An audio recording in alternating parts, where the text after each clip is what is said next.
there's a back door. I just love it when he does that.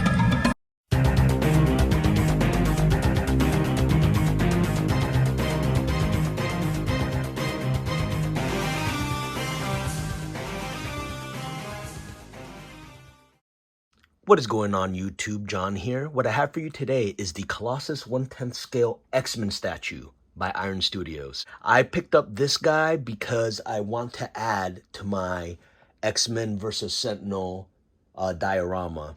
If you haven't seen my video that I posted for that, I'll link to that right about here.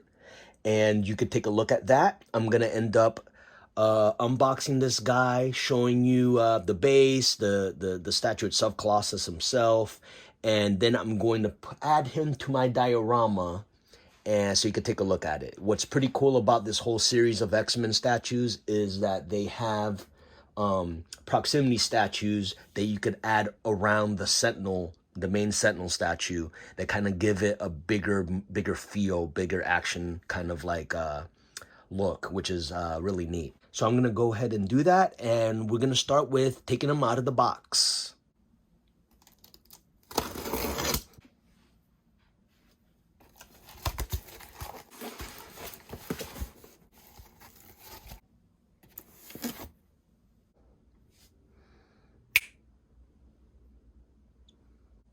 All right, what I'm going to do now is give you a little 360 tour of the box. If you've been following any of my videos or just been following this kind of line of I think especially the Hero X-Men statues in general, they all have this kind of same unified look with the blue and gold. I think it's kind of harkening back to the 90s era X-Men where they had a blue and gold team. I think that's kind of what they're going for here. You see a kind of waist-up shot of Colossus here, the statue itself. You go turn around here, kind of nothing too crazy. It just has Iron Studios on here, their kind of logo right there. You turn it around. It's a full shot of Colossus in all his glory.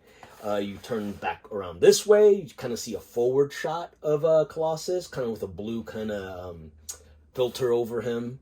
And then we come back around here. All of them also have, which I think is a nice touch, is they have this kind of Marvel Comics 90s logo. It's kind of the comics logo they used to have in the 90s on all their comics. I thought that's kind of neat touch because, you know, that's kind of like the era they're kind of going back to. If you look at the Sentinel, if you look at all the, I keep looking this way because that's where my Sentinel is. If you look at all the other statues that are part of that line, they all kind of have those 90s costumes.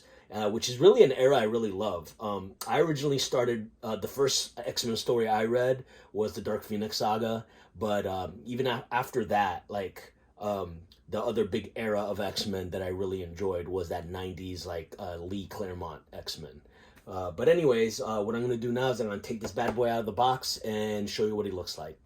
All right, in the interest of time, I went ahead and took him out of the cardboard box, kind of put the styrofoam that he comes in here. I already went ahead and kind of cut around the tape just to save a little bit of time there. So I'm going to go ahead and lift the lid now, and we're going to see them together for the first time. So let's do this. All right, let's go ahead and lift this up. All right, so it looks like there might be two pieces, so nothing too crazy here. So let's go ahead and start with the base. Go ahead and take this base out. This thing is super heavy. All right, take the packaging away. Nothing really like too crazy here, as you can see. Let me go ahead and focus. It's kind of like a rubble base. You can see some of the cracks. You can see some of the kind of greenish, like, I don't know if it's fungus or, you know, kind of like moss, kind of like in between the cracks of the tile of the grout. This is supposed to be outside of the X Mansion, if I'm not mistaken, kind of like the diorama. I do like, you can see like exposed rebar here. That's kind of a neat touch. Right there, you can see some crumpled columns right here. Another crumpled kind of piece of architecture there. You can see actually his footprint there, which I'm assuming his foot goes there. Nothing too crazy. You're going to look at the back here. It says Colossus Iron Studios. It is not a numbered piece because either they're making a ton of these or maybe they want to give themselves an out in case they want to make more, that they're not, you know, nailed down to a certain amount that they could create. All right, so with that out of the way, I'm going to go ahead and set this to the side. And let's take a look at Colossus. He's actually lighter than the base for, you know, considering how big he is. I expected him to be way, way heavier. Big noise, big noise. All right, let's take a look here. He looks pretty good. Nice little detail to the face. Let me see if I could get him really nice and tight. Oh, tight, yeah. You can see him kind of grimacing because he's lifting a piece of the Sentinel over his head. It has a nice little chrome finish. I do like that even though it's kind of like a metallic finish, it's not like too chromy. I've seen some figures or statues, I'm sorry, that he's so shiny that like his details, his facial details and some of the musculature kind of like get washed away. It kind of disappears behind the gloss. I do like some of the detail. You could see, let me see if I could zoom in. There we go. His costume has really good detail to it. As you can see, it has the musculature there. You see some of the stitching, some of the kind of like a leather type of texture on it. I thought that's a neat touch.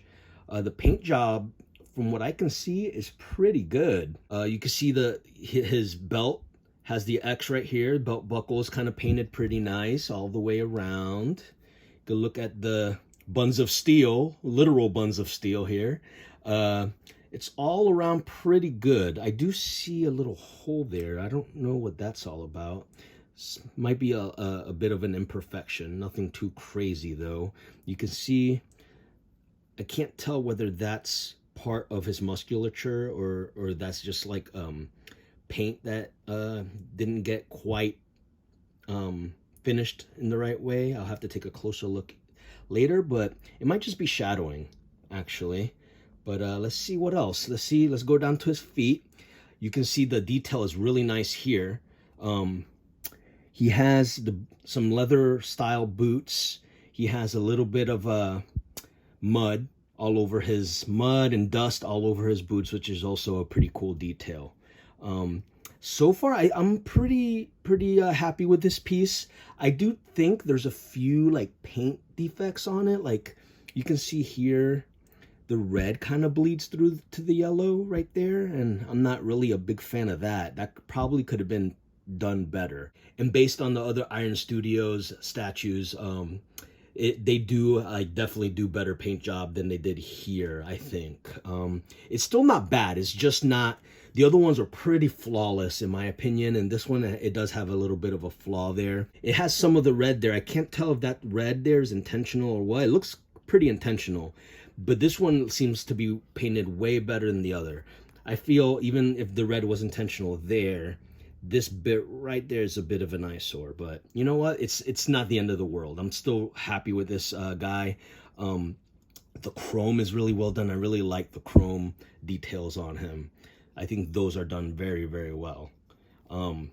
So yeah, I'm gonna go ahead now, and what I'm gonna do is I'm gonna put him on the base and give you a bit of, oh yeah, actually, before I do that, let me show you his hands and what he's carrying. That's probably important. So what he has here, he has a big chunk of Sentinel here. I'm not exactly sure if that's an arm or a leg. Maybe a leg? Maybe it's hard to tell actually. But the detail on this thing is pretty nice. You see like a lot of the like bolts and joints on the inside. That's pretty cool. That's pretty well done.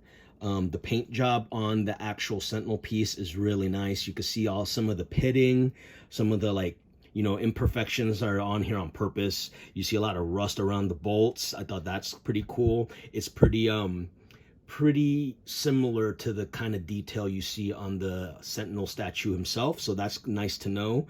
You see a lot of bends in the metal and stuff. I do like the added touch of the metal bent around where he grabbed, which is really nice. That's a really nice detail. I do like the details on his fingers here. Yeah, this is really well done.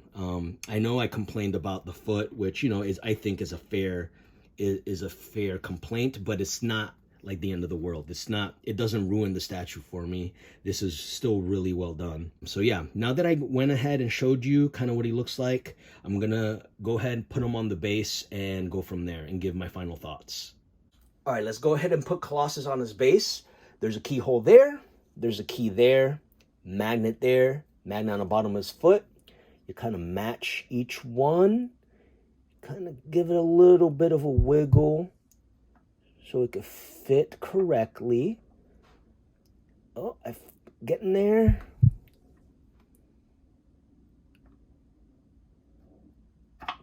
There we go. And he looks pretty great. He definitely has a lot of presence for 1/10 scale statue, especially compared to the other X-Men 1/10 scale in the same line. I'm gonna give him a little bit of a spin here so you can see what he looks like from each view. There's him from the front view, and the way I'm probably gonna display him, just because it's the right kind of orientation compared to where I have my diorama on the table, will probably be this side view like this. And I think he's gonna look really great like that. So I'm really looking forward to adding him. I still am planning to probably get Storm, probably Nightcrawler, Jean Grey, and I'm not sure after that. After that, it gets a little dicey just because I'm gonna start running out of space. But anyway, there you have it, guys. Hope you enjoyed this review. Don't forget to like and subscribe, and I'll see you on the next one. Peace.